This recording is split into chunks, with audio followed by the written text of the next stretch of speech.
RCA का सरकार से एमओयू खत्म हुआ। आपको बता दें कि खेल परिषद से 5 साल के लिए समझौता हुआ था और एक पखवाड़े पहले यह प्रस्ताव भेजा गया और अब तक मंजूर नहीं हुआ है। लिहाजा अब ये कयास लगाए जा रहे हैं कि एडहॉक कमेटी गठित किए जाने के कयास लगाए जा रहे हैं और ऐसे में वैभव गहलोत की मुश्किलें बढ़ सकती हैं।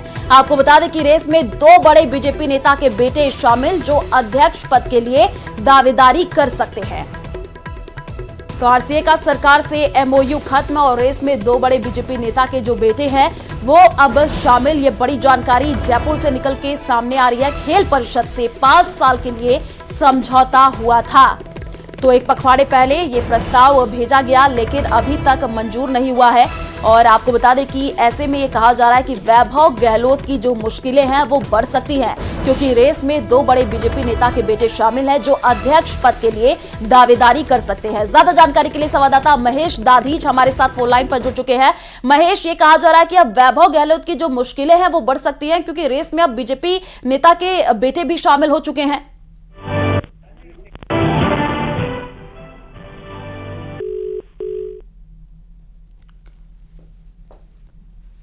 तो आरसीए का सरकार से एमओयू खत्म, ये बड़ी जानकारी आपको दे रहे हैं। और अब ये कहा जा रहा है कि एक पखवाड़े पहले ही प्रस्ताव भेजा गया था लेकिन अभी तक मंजूर नहीं हुआ है और अब ये भी कयास लगाए जा रहे हैं कि एडहॉक कमेटी गठित किए जाने के कयास लग रहे हैं और अध्यक्ष पद के लिए अब दावेदारी हो सकती है। रेस में 2 बड़े बीजेपी नेता के बेटे शामिल हैं और ये दावेदारी अध्यक्ष पद के लिए कर सकते हैं। तो कहीं ना कहीं अब देखिए ये कहा जा रहा है कि वैभव गहलोत की जो मुश्किलें हैं वो बढ़ सकती है। इस वक्त की ये बड़ी जानकारी आपको दे रहे हैं। आरसीए का सरकार से जो एमओयू है वो खत्म और खेल परिषद से 5 साल के लिए समझौता हुआ था और एक पखवाड़े पहले ये प्रस्ताव भेजा गया था लेकिन मंजूर अभी तक नहीं हुआ। और ज्यादा जानकारी के लिए संवाददाता महेश हमारे साथ फोन लाइन पर जुड़ चुके हैं। महेश, वैभव गहलोत की जो मुश्किलें हैं वो बढ़ सकती हैं कहा जा रहा है और 2 बड़े बीजेपी नेता भी के जो बेटे हैं वो इसमें शामिल, तो कहीं ना कहीं अब ये बड़ी मुश्किलें।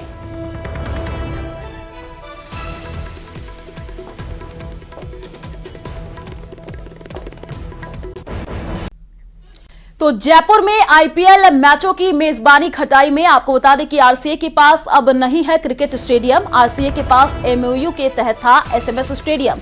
खेल परिषद के करार के साथ ये स्टेडियम था और सरकार के स्वामित्व का स्टेडियम आरसीए को दिए जाता है और ये समझौते के साथ, लेकिन समझौता खत्म होने के साथ ही आईपीएल मैचों की मेजबानी अब इस पर संकट गहरा सकता है। ये बड़ी जानकारी और ज्यादा जानकारी के लिए संवाददाता महेश हमारे साथ फोन लाइन पर जुड़ चुके हैं। खटाई में आईपीएल मैचों की अब मेजबानी महेश, और आरसीए के पास अब क्रिकेट स्टेडियम नहीं, इसको लेकर के क्या जानकारी?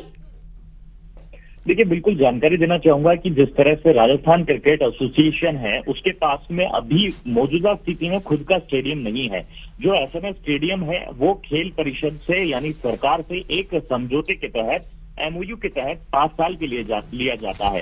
5 साल पहले इस समझौते पर तत्कालीन जो खेल मंत्री अशोक चांदना और आरसीए के जो अध्यक्ष हैं वैभव गहलोत की ओर से इस पर साइन किए गए थे और ये 5 साल का करार जो है वो आज खत्म हो चला है और इसके बाद में अब जो है आरसीए के पास में खुद के स्वामित्व का कोई स्टेडियम नहीं है। लिहाजा जो आईपीएल के मैच हैं या फिर अंतर्राष्ट्रीय मैचों की अगर उन्हें मेजबानी मिलती है तो इन मैचों के आयोजन को लेकर के यहाँ पर संकट गहरा सकता है और इसी वजह से अब आरसीए को अपने या तो कोई नए स्टेडियम की तलाश करनी पड़ेगी या एमओयू जो करना है। एमओयू करने के लिए 15 दिन पहले ही जो 5 साल के लिहाज से प्रस्ताव भेजा गया उस पर अब खेल परिषद को विचार करना है, लेकिन सरकार की तरफ से जवाब नहीं दिया जा रहा है। ऐसा माना जा रहा है कि आरसीए के अंदर एडहॉक कमेटी बिठाई जा सकती है। एडहॉक कमेटी माने तो एक ऐसी कमेटी जो कि ये देखती है कि आरसीए में क्रिकेट गतिविधियां हैं वो ठीक तौर पे चल रही है या नहीं, या वित्तीय जो गड़बड़ियां हैं वो पाई जा रही हैं। इस लिहाजा वहां एडहॉक कमेटी सरकार की तरफ से गठित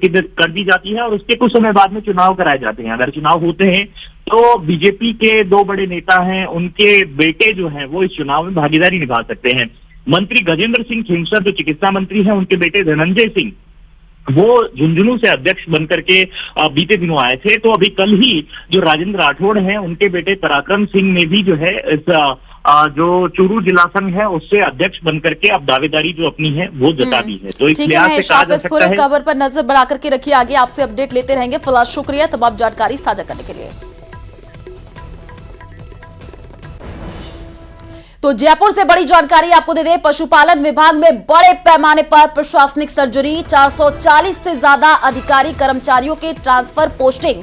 आपको बता दें कि 108 संयुक्त निदेशक, उप निदेशक और सीनियर वेटनरी ऑफिसर्स की तबादला सूची जारी हुई है और 29 से ज्यादा प्रशासनिक अधिकारियों के ट्रांसफर और पोस्टिंग हुए हैं। प्रशासनिक अधिकारी, अतिरिक्त प्रशासनिक अधिकारी और वरिष्ठ सहायक, कनिष्ठ सहायकों के ट्रांसफर पोस्टिंग और पशुपालन विभाग में 15 ड्राइवर के भी तबादले किए गए हैं। तो प्रदेश भर में 251 पशुधन सहायकों के भी तबादले हुए हैं। आपको बता दें कि 44 पशु चिकित्सा सहायकों के ट्रांसफर पोस्टिंग ऑर्डर जारी हुए हैं।